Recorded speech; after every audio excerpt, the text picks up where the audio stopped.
Hola, buenos días. Mi nombre es Adriana Aristizábal y hoy estoy acompañándolos en esta sesión titulada Huella de Carbono. Quiero pues agradecer a todos los organizadores y patrocinadores de este evento porque creo que es un evento clave por el público objetivo que son los periodistas de Colombia para poder aportar a las soluciones de cambio climático que necesitamos a partir de cambios de comportamiento, y ahí esa forma de comunicar estos problemas y las soluciones al público general es clave, porque este es un problema de masa, es decir, en el que todos participamos aportando al problema, pero también todos debemos participar aportando a la solución. Entonces, primero quiero presentarme. Mi nombre es Adriana Aristizábal. Yo soy docente investigadora de la Universidad EAFIT. Yo trabajo en el Departamento de Ingeniería de Procesos. Aquí pueden ver mis datos por si quieren contactarme. Yo soy una apasionada en temas de ingeniería ambiental. Me gusta, siempre ha sido un interés fuerte mío, y yo soy de base ingeniera química y decidí en mis posgrados enfocarme en los temas ambientales, y por eso decidí hacer una maestría y un doctorado en ingeniería ambiental para desarrollar tecnologías que nos ayuden a mitigar esos impactos ambientales de nuestras actividades y a que nuestras actividades generen menos impacto. Dentro de mi experiencia como docente e investigadora, pues he tenido la oportunidad de trabajar en proyectos de investigación para desarrollar tratamientos de aguas, medir la huella de carbono. En este caso hicimos la medición en nuestra institución, en la Universidad de EAFIT, y también tengo la oportunidad de participar en proyectos de investigación actuales en temas de economía circular y de desarrollo de diferentes tecnologías para tratamiento de aguas. Entonces, el reto de hoy, en este espacio que tenemos de 50 minutos, es saber qué es la huella de carbono, qué significa físicamente, por qué nos sirve, cómo se mide. Ese es el reto, que en estos 50 minutos ustedes, junto conmigo, logren ese entendimiento para que cuando tengan que reportar este tipo de indicadores, pues tengan muy claros qué significan. Entonces, vamos con la siguiente diapositiva. Entonces, lo primero que nos tenemos que preguntar acá es, ¿qué es la huella de carbono? Acá hay una cosa muy importante que yo quiero mencionar, y es que los temas ambientales nos afectan a todos, y la terminología que usamos en temas ambientales es como muy común, es algo como del vocabulario diario, ¿cierto? Ya estos son temas como muy de interés público, del público en general, no solo un ámbito o académico o político, ¿cierto? Y siempre hay como una tendencia del público general en creer que estas palabras significan algo, y cuando vamos a ver, realmente no hay un entendimiento de esas palabras. Entonces vamos a empezar primero entendiendo qué es la huella de carbono. Acá yo doy una definición, y lo que vamos a hacer es analizar paso a paso esa definición para que a todos aquí nos quede lo más claro posible, y que cuando usemos ese término sepamos exactamente a qué nos estamos refiriendo. Entonces, la huella de carbono, miren la definición, es la cantidad de emisiones de gases de efecto invernadero, GEI, que se producen por una organización, un país o una persona en un periodo de tiempo estipulado, ¿cierto?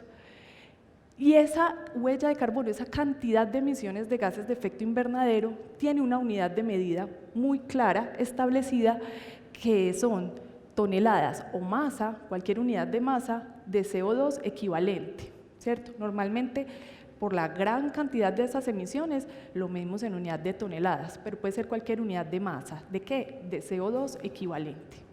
Entonces, vamos ahora en la siguiente diapositiva a empezar a analizar esa definición.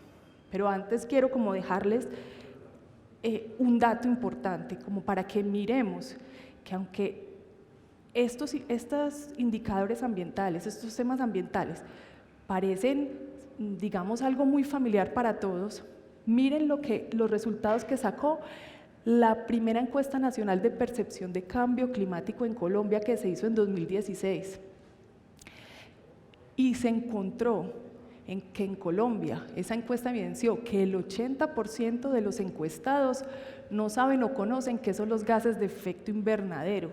Y esto en zonas rurales aumentó al 87.6% que desconocen este concepto.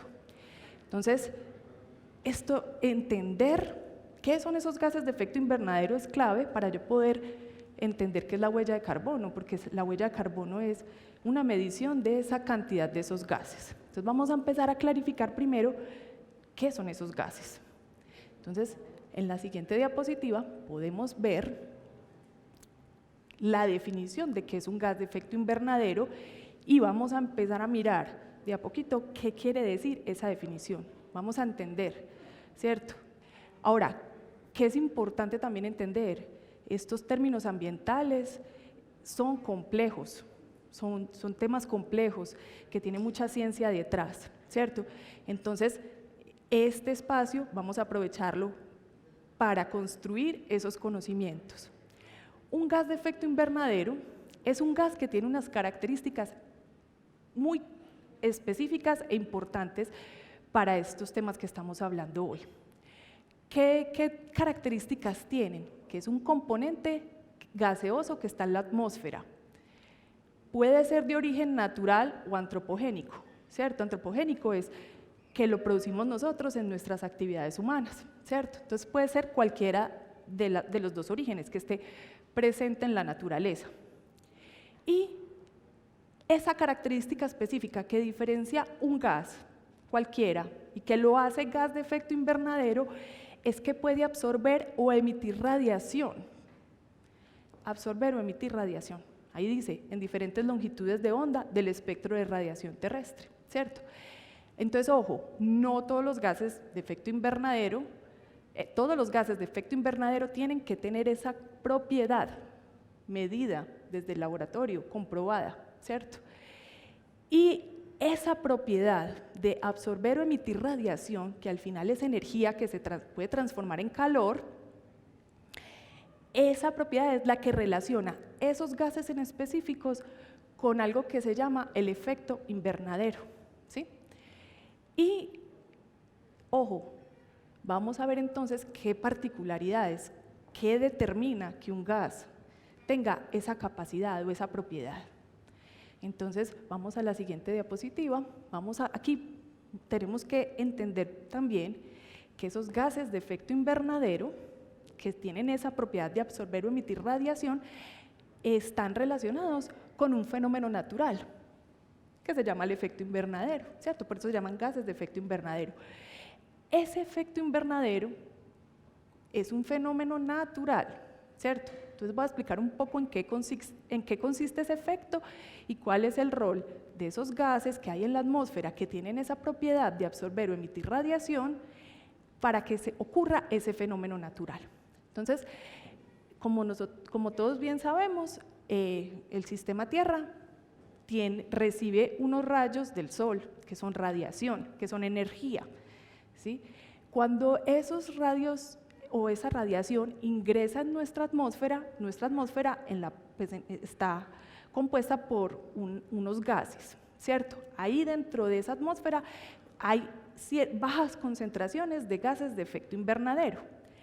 Esos rayos o esa radiación solar pasa a través de esa capa de la atmósfera y allí esos gases, solamente esos gases que tienen esa propiedad específica, absorben parte de esa energía que viene de la radiación del Sol.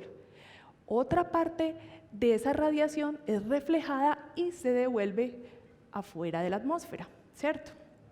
Resulta que este fenómeno es muy importante para nuestra subsistencia, porque si no fuera porque esos gases que hay en la atmósfera, que tienen esa propiedad, absorben esa energía, la Tierra tendría una temperatura promedio de menos 18 grados, que no es nada favorecedora para nuestro desarrollo, ¿sí? Entonces, si no estuviera esos gases en esa atmósfera ejerciendo ese fenómeno natural, la Tierra no sería lo que es hoy, en este momento, y lo que ha sido, ¿sí?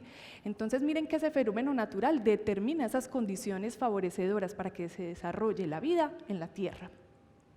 Es un fenómeno deseable. Ahora, vamos a ver en qué punto ese fenómeno empieza a volverse, a agrandarse y empezamos a observar un impacto ambiental. Entonces, ojo, el efecto invernadero no es un impacto ambiental, es un fenómeno natural, ¿cierto? Que no debemos confundir con calentamiento global. Calentamiento global es el término técnico que se ha definido para el aumento de ese efecto invernadero que es causado por nuestras actividades antropogénicas, ¿cierto? Y ahí es cuando hablamos de impacto, porque estamos cambiando esas condiciones naturales de la Tierra. Y un impacto pues, puede tener efectos positivos o negativos, pero nosotros en este caso sabemos que ese calentamiento global lo que hace es aumentar de a poco esa temperatura promedio de la Tierra, y eso es una de las causas del cambio climático, que es otro impacto ambiental y que es más complejo incluso que el calentamiento global. Entonces, ojo, el calentamiento global es el aumento de ese efecto invernadero, que es un fenómeno natural, que lo estamos causando nosotros con nuestras actividades y que contribuye al cambio climático, ¿sí? Entonces miren ahí la conexión entre efecto invernadero, calentamiento global, cambio climático. 3 términos diferentes, pero que tenemos que tener muy claridad sobre ellos. Y que esos gases de efecto invernadero pues están relacionados con el calentamiento global y el efecto invernadero. Entonces, podemos seguir a la siguiente diapositiva. Nos tenemos que hacer aquí varias preguntas. La primera de ellas, ¿todos los gases son gases de efecto invernadero? Ya por definición de gas de efecto invernadero sabemos que no, ¿cierto?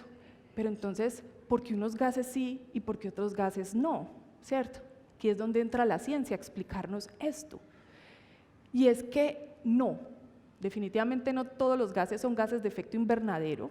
Entonces no van a causar, todos los gases que liberemos no van a causar calentamiento global, que después derive en un cambio climático. Y los gases de efecto invernadero, que ya sabemos que tienen esa característica específica, tienen esa característica por su estructura y composición química. Entonces, ojo, aquí los conocimientos, para poder entender esto, aquí los conocimientos en química fueron claves, son claves, ¿cierto? Y si nosotros queremos empezar a entender estos fenómenos, tenemos que saber, o sea, aquí tiene que haber un sustento científico fuerte. Y una de las áreas clave para poder entender esta capacidad de los gases de absorber o emitir energía, pues está soportado en conocimientos de química e ingeniería, ¿sí?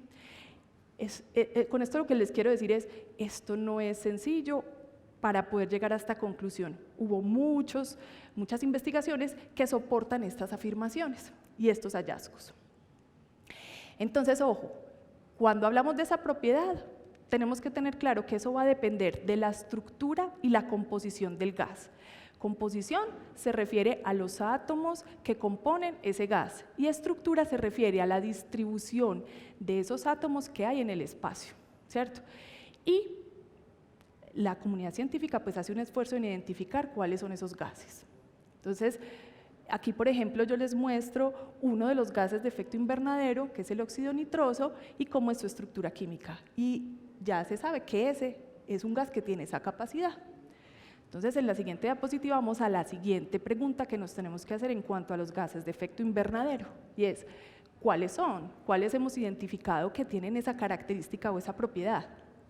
Entonces, recuerden, esos gases de efecto invernadero pueden ser de origen natural o de origen antropogénico, ¿sí?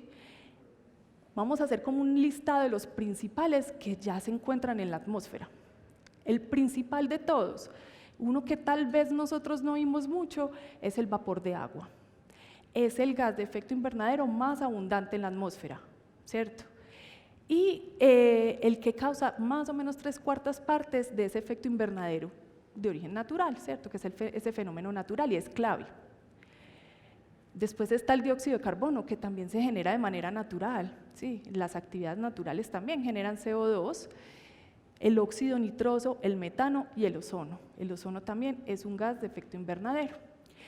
Estos son los que están de manera natural. En la charla de hoy nos vamos a enfocar más que todo en los gases que generamos los humanos, que son los que están causando el impacto ambiental de calentamiento global. Entonces, los principales gases de efecto invernadero de origen antropogénico son estos listados que están acá. El primero es el dióxido de carbono, es el que más prensa tiene, es el más conocido por todos, porque es el que más generamos en cantidad, ¿cierto? Después está el metano, después está el óxido nitroso, y voy a hablar de estos cuatro, que son los hidrofluorocarbonos. Tranquilo. Porque tiene los dos orígenes. En la naturaleza, por ejemplo, cuando se da erupciones volcánicas, se emite CO2.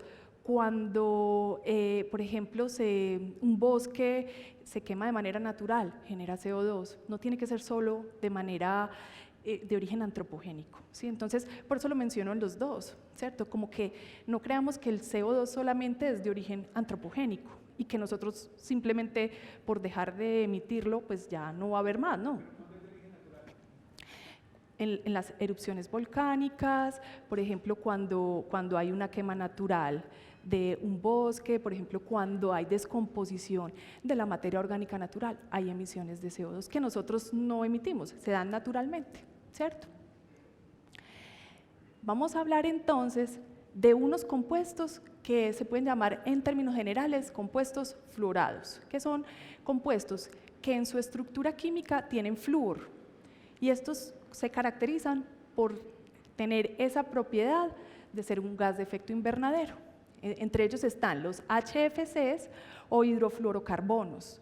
Entonces, ojo, este no es un gas, este es muchos gases que tienen la característica que en su estructura química tienen carbono, hidrógeno y flúor, ¿cierto? Entonces son muchos gases, hay muchas posibilidades de estructuras químicas que tengan esas características. Entonces eso es una familia y por eso es HFC, y después le puse una S pequeña, porque es una familia de gases, no es solo un gas. Eso mismo aplica para los perfluorocarbonados, PFCs, también. Después está uno que sí es un solo gas, que es el hexafluoruro de azufre y el trifluoruro de nitrógeno. Esos que menciono ahí arriba son como los principales gases de efecto invernadero de origen antropogénico que se les está haciendo seguimiento por su cantidad y su efecto, ¿cierto? ¿Pueden existir otros que estén fuera de ese listado? Sí, pero por ahora los que se están haciendo más seguimiento, porque se sabe que tienen un impacto grande en calentamiento global y cambio climático, son esos. Entonces vamos a ver en la siguiente diapositiva cuáles son las fuentes de esos gases de efecto invernadero, pero entonces nos vamos a centrar en los antropogénicos, porque los naturales sabemos que los necesitamos para ese efecto invernadero, que es un fenómeno natural, ¿cierto? Entonces vamos a centrarnos en los que nosotros, en los que están causando impacto debido a nuestras actividades. Entonces acá en esta gráfica ustedes pueden ver emisiones globales de gases de efecto invernadero por gas, por tipo de gas. Y nosotros vamos a ver que el 65% de esas emisiones son dióxido de carbono. Entonces recuerden que yo les dije, el CO2 es el más conocido porque es que es el más abundante. El 65% de esos gases que emitimos nosotros es dióxido de carbono. Pero ¿de dónde viene ese origen? Principalmente de la quema de combustibles fósiles, de nuestras actividades industriales. Una muy particular que es muy significativa es la producción de cemento, ¿cierto? Ahí hay una categoría importante, 65%. Hay otra que corresponde al 11%, que también es dióxido de carbono, pero se hace como una especie de separación por el origen diferente. Y ese 11% es al uso o al cambio del uso del suelo. Cuando nosotros hacemos actividades de deforestación o prácticas agrícolas o prácticas de levante y engorde de animales, como por ejemplo las reses, hacemos un cambio de uso del suelo, y donde antes había sumideros, es decir, plantas que absorbían ese CO2 de la atmósfera, pues ya no las hay, Entonces, eso hace que esas emisiones pues aumenten porque ya no hay ese sumidero que está capturando esas emisiones. También el metano se origina principalmente en la producción de hidrocarburos. Cuando hay un relleno sanitario, esa descomposición de la materia orgánica genera metano. En la ganadería y en los cultivos de arroz inundado. Ahí esas son como las principales fuentes. No quiere decir que sean las únicas las que estoy mencionando, pero son unas muy importantes. Después está el óxido nitroso. Ese óxido nitroso se usa en la producción de fertilizantes. Como la agricultura es una actividad tan extensiva, entonces es muy significativa en estas emisiones de gases de efecto invernadero. También se da en la combustión o en la quema de combustibles, quema de biomasa y la descomposición del estiércol. Ahí se genera producción de óxido nitroso. Y hay un 2% que son esos gases fluorados, los que les mencioné ahorita, los HFCs, los PFCs, el tetrafluoruro de nitrógeno, y estos principalmente se deben a fugas de gases que utilizamos en producciones industriales como extintores, como refrigerantes. Entonces, esos refrigerantes están en los sistemas de aire acondicionado de nuestras casas, de nuestras oficinas, de nuestros vehículos, también en las neveras, ¿cierto? Y también se usan en producción de aislantes térmicos, en aislantes eléctricos, en semiconductores, entre otros. Son el 2%. Esas son esas emisiones globales, digamos que por tipo de gas de efecto invernadero, y ahí vimos algunos orígenes, ¿cierto? Vamos entonces a hacernos la siguiente pregunta, y es, ¿cuáles son esas fuentes? Vamos a continuar ahondando en las fuentes. Entonces acá les tengo dos gráficas. La primera es las emisiones globales de gases de efecto invernadero por sector económico. Vamos a ver que a nivel global la electricidad y la producción de calor son los principales responsables de emisiones de gases de efecto invernadero, con un 25% de esos gases que vimos anteriormente. El 25% son de ese sector. También el uso de suelo. El uso de suelo va muy cerca, 24% para la agricultura, para actividades forestales, etc. Después vamos con procesos industriales, el transporte, otras fuentes de producción de energía y construcción, 6% que lo sacamos de esas actividades industriales por su significancia. Ahora, esto es a nivel global como un promedio. Vamos a ver el caso colombiano. Entonces, ojo, este promedio va a cambiar país por país, región por región, porque las actividades que hacemos, la forma de consumir electricidad y de producirla es diferente. Entonces, vamos a ver en el caso colombiano que nos reportan. Entonces, en Colombia, 30% es la producción de energía, 61.3% el uso del suelo, que miren que es mucho mayor que en las globales. Los residuos, la producción de esos residuos, 5.1%, y procesos industriales y otros productos, 3.4%, ¿cierto? Entonces, miren que esos procesos industriales a nivel global representan el 21%, y cuando nos vamos ya a la realidad colombiana, es solo el 3.4%, ¿sí? Entonces, esto es importante porque aquí las particularidades del contexto es las que nos van a dar las mejores soluciones para cada lugar. No necesariamente hay soluciones globales, sino que esas soluciones globales van a depender en gran medida de esas soluciones locales que demos. Primera cosa muy importante. Ahora nos vamos a responder la siguiente pregunta, y es, ¿de qué depende el efecto climático de esos gases de efecto invernadero? Entonces, ya sabemos que los gases de efecto invernadero lo son por las características que tenga su estructura química y su composición química, ¿sí? Pero, aunque yo puedo tener varios gases que sean gases de efecto invernadero, el efecto climático que me genera cada uno de estos gases, que ya los vimos, ya sabemos cuáles son, tanto de origen natural como de origen antropogénico, van a tener efecto climático diferente, en proporción. Y eso va a depender de, primero, qué cantidad de gas voy a emitir de cada uno de ellos. Ese es claro, y recuerden que esa es la huella de carbono, la cantidad de esos gases emitidos al ambiente, de esos gases de efecto invernadero emitidos. Pero, ojo, eso va a cambiar para cada gas. Si yo emito la misma cantidad de un gas diferente, de gas de efecto invernadero, el efecto climático va a ser diferente. Y eso va a depender también del tiempo de permanencia de ese gas en la atmósfera.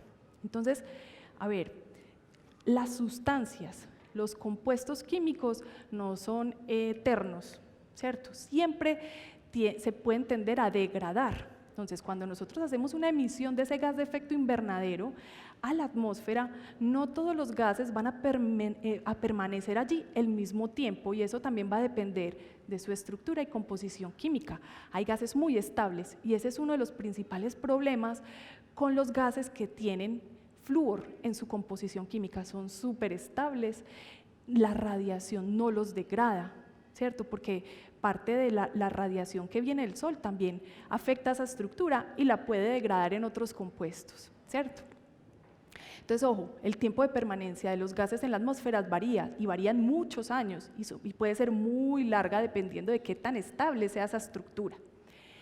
Y también depende de su potencial de calentamiento global, que lo vamos a mirar por las siglas PSG del gas de efecto invernadero. Entonces, cada gas tiene un tiempo de permanencia diferente y un potencial de causar calentamiento global diferentes. Entonces vamos a estudiar un poco qué es ese potencial de calentamiento global, cómo se mide, dónde sacamos esos valores, cómo sabemos qué gas tiene mayor efecto climático que otro. Eso lo vamos a ver. Entonces, aquí nos vamos a primero a entender qué es ese potencial de calentamiento global que nos va a poder comparar, nos permite comparar entre los diferentes gases de efecto invernadero cuáles tienen mayor efecto climático que otros. Eso es lo que quiere decir ese potencial, y eso es un indicador, se mide en laboratorio, hay mucha ciencia detrás de ellos. Para nosotros lo que nos interesa es esa escala y ese número de esa propiedad que nos va a permitir hacer esa comparación. Entonces, ojo, la comunidad científica ha desarrollado muchas métricas para hacer esa comparación entre gases. Nos vamos a centrar en la más importante, pero sí quiero que sepan que hay otras formas de compararlo, pero nos vamos a centrar en la más común, que es la que se usa en la huella de carbono. Entonces, ese potencial de calentamiento global es un factor de conversión de efecto climático entre un gas y otro, ¿cierto? Y se mide en unidades de dióxido de carbono equivalente, que si ustedes ven son las mismas unidades en las que se mide la huella de carbono. Entonces, ojo que este factor de conversión nos va a permitir hacer comparaciones. Entonces, vamos a ver cómo hacemos esa comparación usando ese indicador o esa métrica. Entonces, vamos a aprender así a calcular aquí la huella. Entonces, vamos a ver en la siguiente diapositiva ese potencial de calentamiento global. Entonces, pensémoslo como un factor que me compara el impacto del efecto climático entre gases de efecto invernadero. Eso es lo primero que tenemos que tener claro. Y que, por definición, o sea, eso lo miden en el laboratorio, miden esas propiedades que yo les dije que había que caracterizaban un gas de efecto invernadero. Y, por definición, se le da un valor de 1 al CO2 o al dióxido de carbono. ¿Por qué? Porque como el dióxido de carbono es el más abundante a nivel de nuestras actividades antropogénicas, entonces lo que hicieron fue seleccionarlo como el gas de referencia, y con respecto a ese gas es que vamos a empezar a comparar el efecto climático de los otros gases que sabemos que es gas de efecto invernadero. Entonces piénsenlo como algo así como, ustedes cómo saben que yo soy alta o bajita, pues porque me comparan con la media de la población o con ustedes mismos, ¿cierto? Entonces ustedes pueden decir que yo soy alta o bajita dependiendo de con quién me comparen. Si me van a comparar con un jugador de la NBA, pues muy bajita, ¿cierto? Entonces, eso mismo vamos a hacer con los gases, y ese potencial de calentamiento global lo que es esa medida de la comparación de ese efecto climático siempre con el CO2, y por eso lo vamos a llamar CO2 equivalente a las unidades en las que se mide, ¿cierto? Porque el CO2 es nuestra referencia de comparación.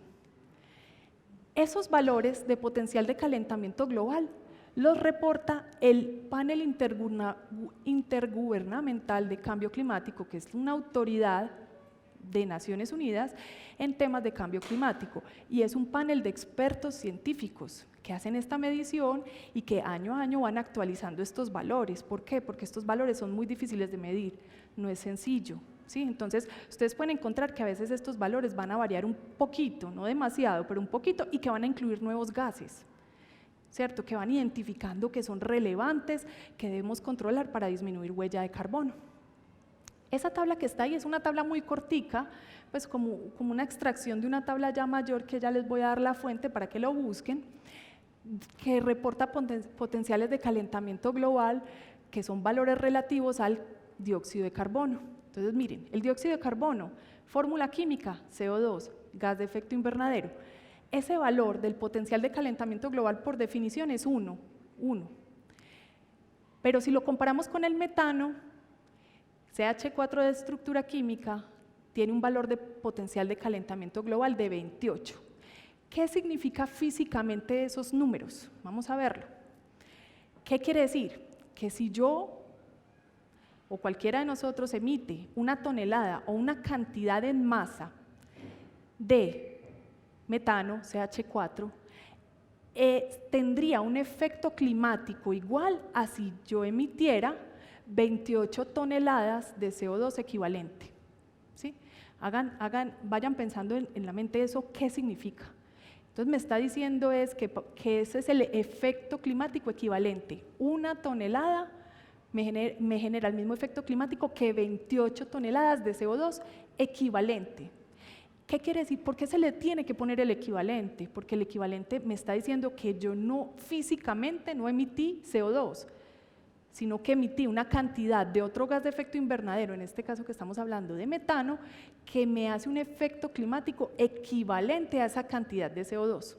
Entonces, ojo que CO2 equivalente no quiere decir que la huella de carbono de X empresa o de territorio o de persona sea que solo emitió CO2, emitió varios gases de efecto invernadero con un efecto climático equivalente a si emitiera X toneladas o masa de CO2. Eso mismo lo puedo hacer con cualquier gas que esté en el listado. Por ejemplo, emitir 1 kilo, ojo, esto siempre tiene que ser en unidades de masa, emitir 1 kilo de óxido nitroso me causa el mismo efecto climático que si emito 200 kilos de CO2, ese sería el equivalente. Entonces vamos a verlo ahora en la siguiente diapositiva de manera gráfica, como para tratar de dimensionar estos números que hay en esas tablas. Entonces miren, el gris, imagínense una esfera gris que representa una cantidad en masa X que emito de CO2, dióxido de carbono, que es el más conocido.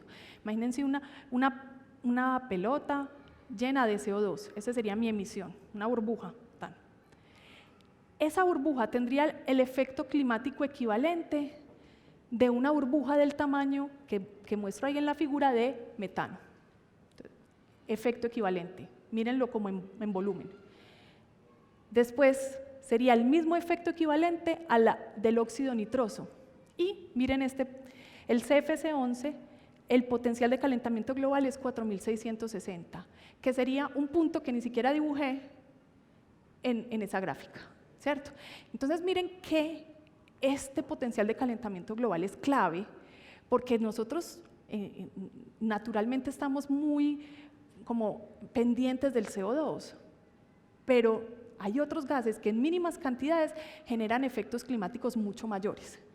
Por eso también son incluidos en ese listado, y en ese listado de potenciales de calentamiento global. ¿Eso qué quiere decir? Que les debemos hacer seguimiento por ese efecto climático que pueden causar. Entonces, en la siguiente diapositiva vamos a seguir haciéndonos preguntas. ¿Cuál pregunta es? ¿Dónde encuentro ese potencial de calentamiento global? Entonces, aquí en esas fuentes, son datos del IPCC, ellos publican en diferentes informes ese potencial de calentamiento global, y aquí esto es pues solamente una lista corta, pero esa lista es más larga, ¿sí? Y ahí en esas referencias ustedes lo pueden encontrar. ¿Qué es importante saber de esta tabla? Que esa tabla pues esos valores pueden ir cambiando según el reporte del IPCC, pues porque hay mejores datos científicos más aproximados que nos dan valores más exactos de ese potencial de calentamiento global. Entonces esto, afortunadamente, pues el ciudadano, nosotros los ciudadanos de común que no investigamos en esto, pues no tenemos que hacer esa medición, sino que nos las dan tabuladas, y con eso ya podemos saber qué gases son muy relevantes comparativamente con el CO2.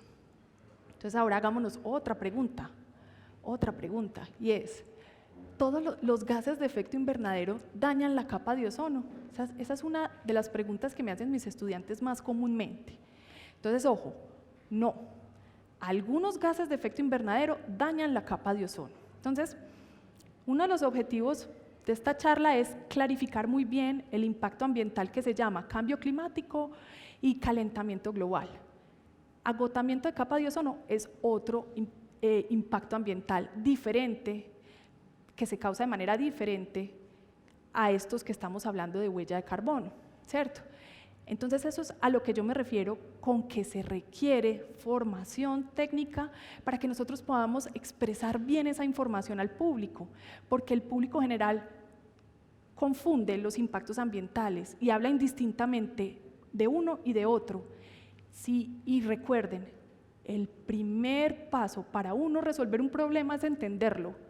Entonces, cuando nosotros estamos expresando una pregunta a alguien, tenemos que expresarla correctamente para que nos dé las respuestas correctas, ¿cierto?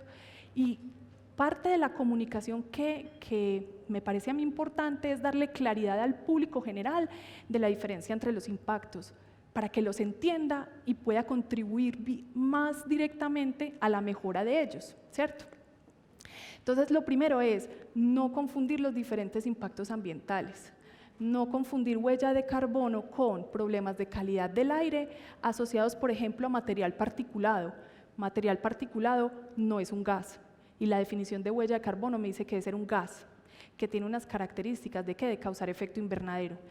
Y esto es algo que se confunde muy fácilmente, pero ¿por qué se confunde fácilmente? Porque debemos entender que estos problemas son complejos. Si estos problemas fueran fáciles, ya los hubiéramos resuelto. Y eso es lo que tenemos que tener todos en mente cuando estemos hablando de estos temas y comunicándolos.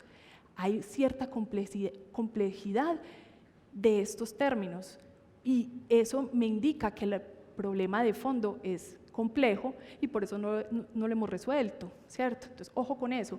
Si esto fuera fácil, ya no estaríamos en esta conferencia, ¿cierto? Tengamos eso en mente. Entonces, vamos a la siguiente diapositiva. Vamos a volver a esa definición de huella de carbono, porque ya clarificamos qué es un gas de efecto invernadero, porque la huella de carbono es esa cantidad de emisiones de gases de efecto invernadero. Si no sabemos qué es un gas de efecto invernadero, no podemos entender qué es una huella de carbono.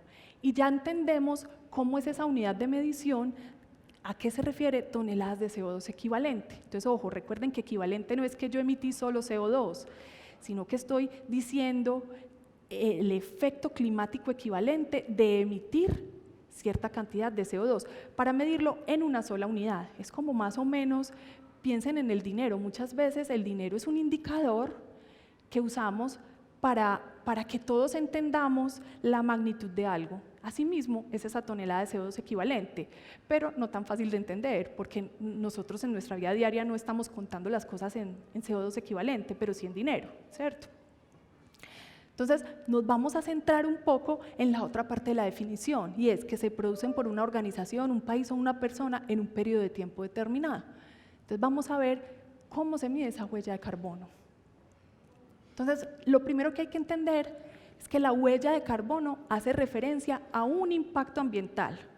Uno, miren que los problemas ambientales son muy complejos y se tuvo que desarrollar toda una teoría, crear un panel intergubernamental de cambio climático, un montón de mecanismos solo para hablar de un impacto ambiental, ¿cierto?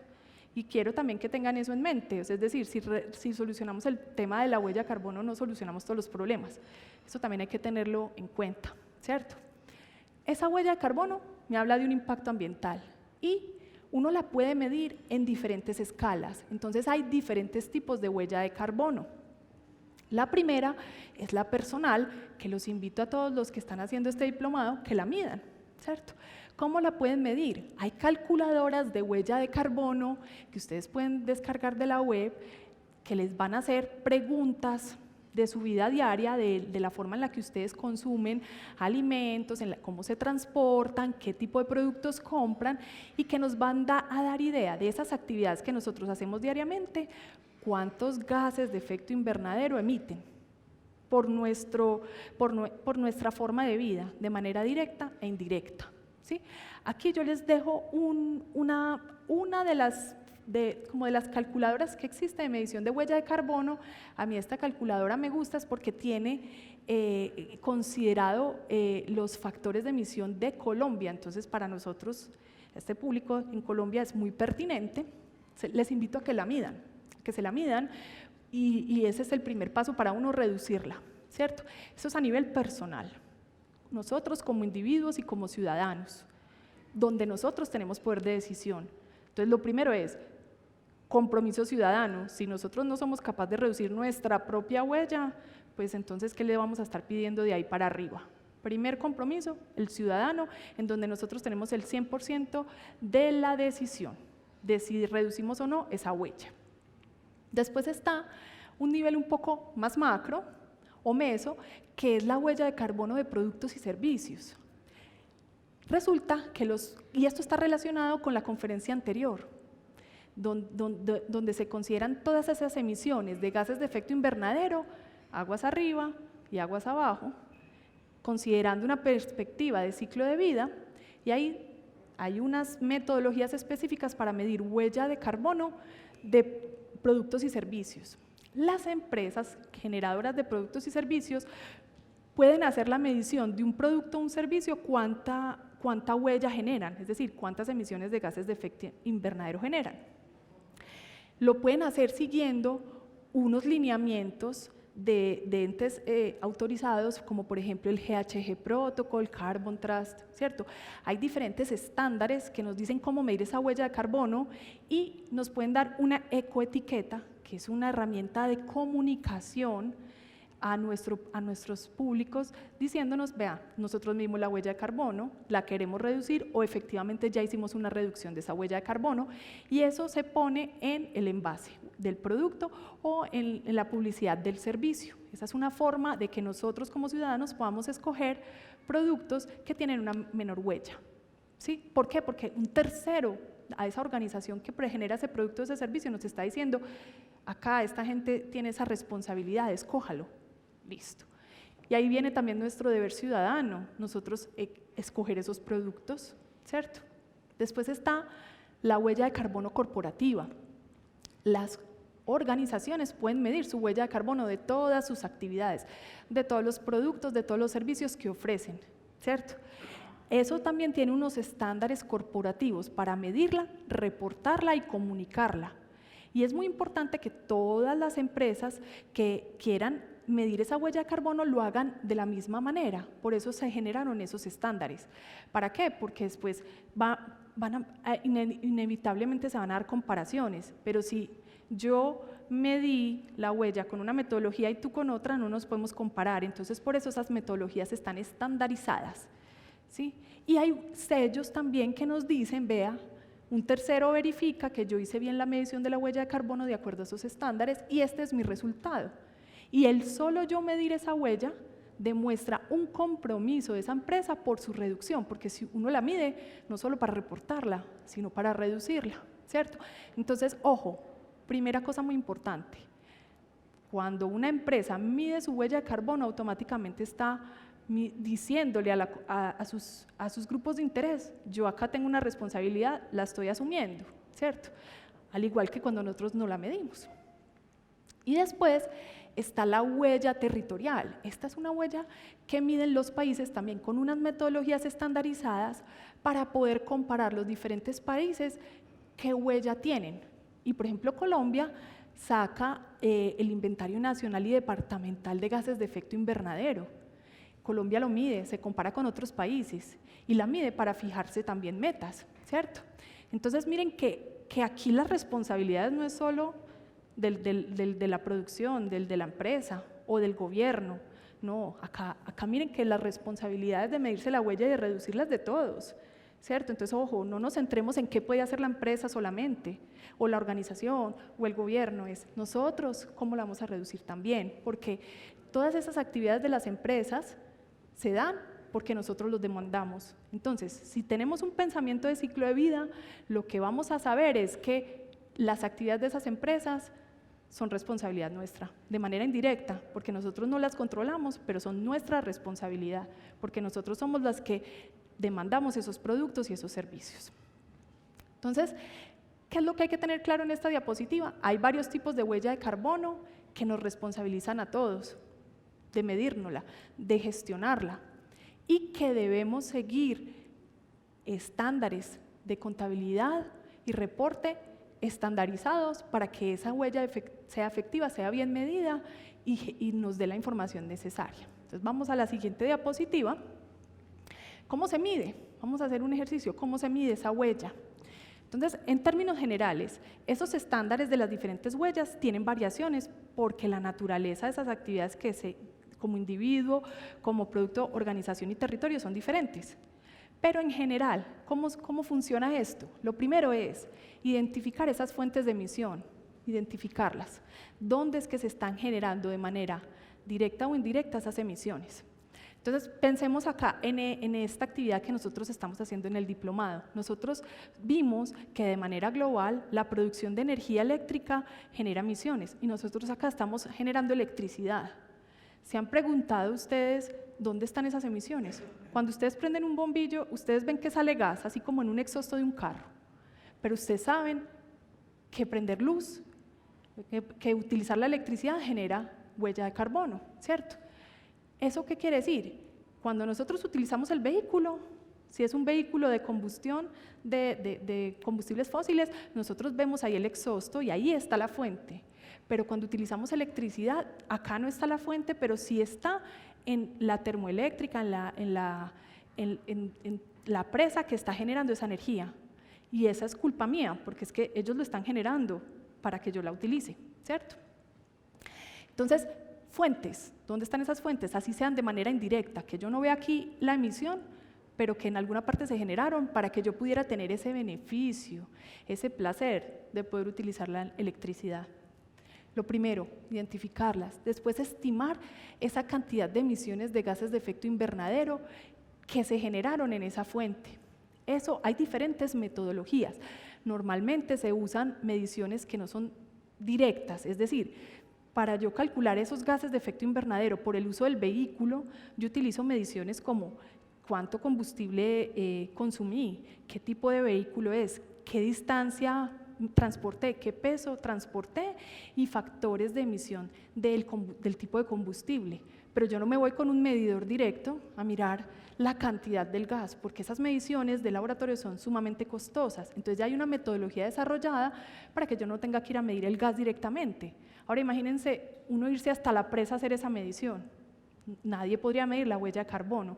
Los científicos ya nos hicieron un gran favor porque desarrollaron esas metodologías en papel, con unas metodologías claras, con unos factores de emisión que me permiten estimar esas mediciones. Entonces, normalmente las mediciones no son directas, son indirectas, ¿cierto? Con esos factores de emisión.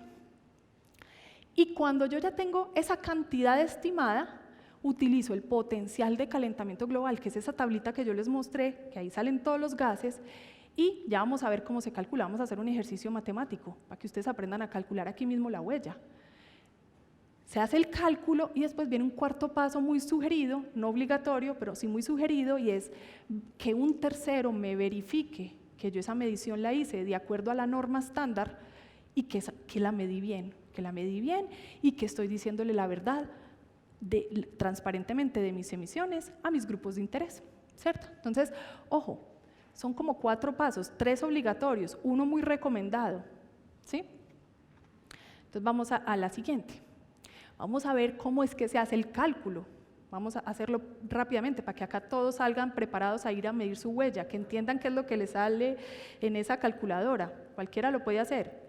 Sí, por eso es que yo a esos investigadores que inventaron esto les tengo mucho respeto, porque es que cosas muy complejas las bajan a una tablita para que nosotros las podamos usar acá. Entonces, miren, vamos a hacer un ejercicio.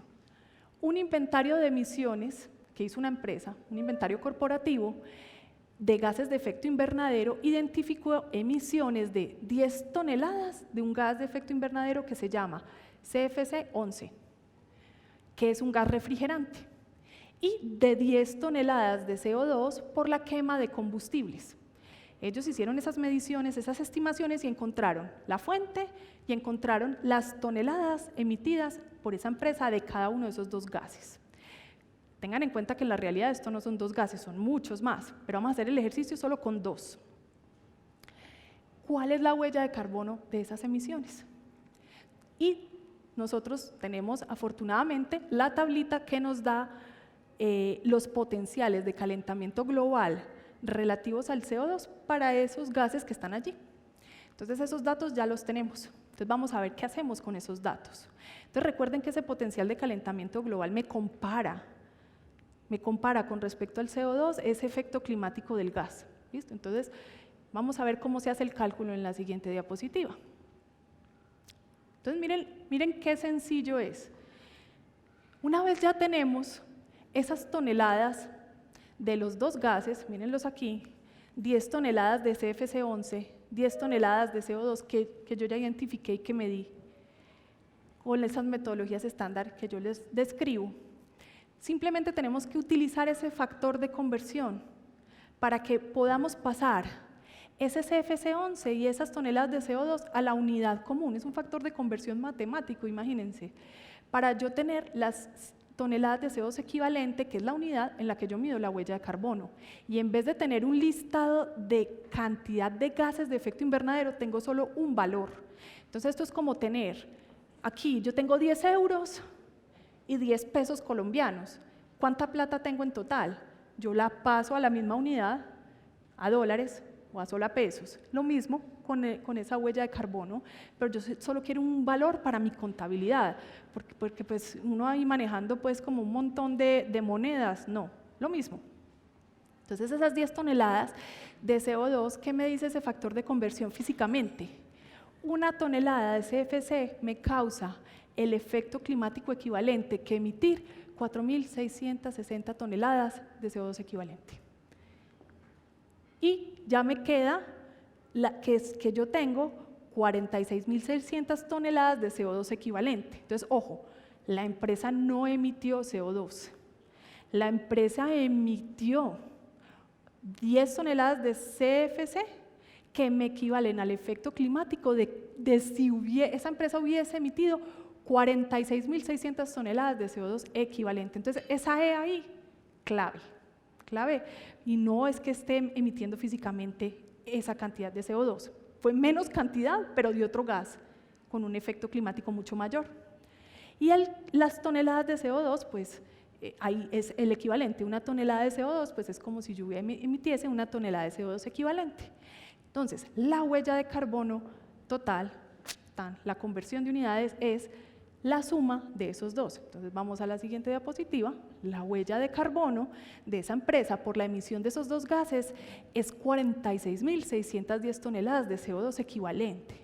Entonces miren lo que yo les decía, o sea, la empresa lo que reporta en la huella de carbono es ese valor, pero yo como si eso es mucho o poquito.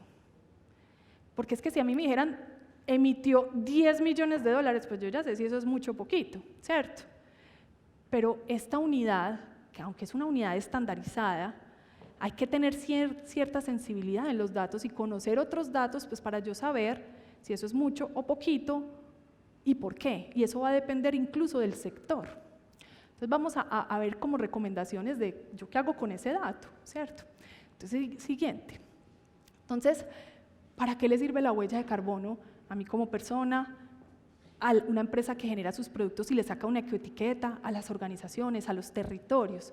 Lo primero es que uno no mide por medir, porque esto medir requiere al menos tiempo, que es dinero. Esto es costoso de medir, esto no es gratis, ¿cierto? Entonces, ¿para qué le sirve a las personas medir esa huella de carbono? Lo primero, para estimar, esa metodología para estimar la cantidad de gases de efecto invernadero, ¿cierto? Que es la definición de huella de carbono. Lo segundo, Lo que yo no puedo medir y no puedo cuantificar, yo no sé si lo reduje o lo aumenté. Entonces, es una línea base. Yo empiezo a medir para saber si yo soy alto, si soy bajito, si tengo una huella alta, si tengo una huella bajita. Entonces, por ejemplo, yo mido mi huella personal y a mí me da un valor y me va a dar CO2 equivalente, les va a dar un valor a cada uno. Entonces, ¿yo cómo hago para saber si estoy bien o mal? No me tengo que ir a comparar, entonces le tengo que decir a mi mamá, al vecino, que se la midan a ver qué le dio. Y yo ya ahí sí empiezo a ver, hombre, si estoy alto, estoy bajito, me esfuerzo más, me esfuerzo menos por reducirla. También, cuando yo mido esas emisiones, una de las cosas interesantes es que yo puedo evaluar la efectividad de mis acciones para reducir esa huella. Entonces, yo puedo calcular esa cantidad de emisiones que dejé de emitir y saber si mis acciones, que también me valen tiempo y dinero, están siendo efectivas, porque muchas veces en el tema ambiental en general hay más activismo que efectividad. ¿Activismo qué quiere decir? Que hay unos grandes esfuerzos, que hay unos grandes como inversiones, llamémoslo inversiones, pero eso no significa que se va a traducir en que efectivamente se reduzca el impacto ambiental. Y la única manera de saberlo es medirla. Entonces, esa es la principal uso de la huella de carbono. También esa huella de carbono sirve para generar políticas y normativa de cambio climático, por ejemplo, al gobierno, o políticas internas en una empresa. Miren lo que ha sucedido con este tema del COVID, pues ya nos dimos cuenta que hay cosas que las podemos hacer virtuales, ¿cierto? ¿Y qué quiere decir eso? Pues que podemos reducir la huella simplemente cambiando la forma en la que hacemos las cosas. Y también me sirve para ganar reconocimiento público. Una empresa que tenga una huella le sirve para mostrar que está comprometido, que quiere reducirla. Entonces, medirla siempre es un buen indicador de compromiso empresarial, territorial, de persona.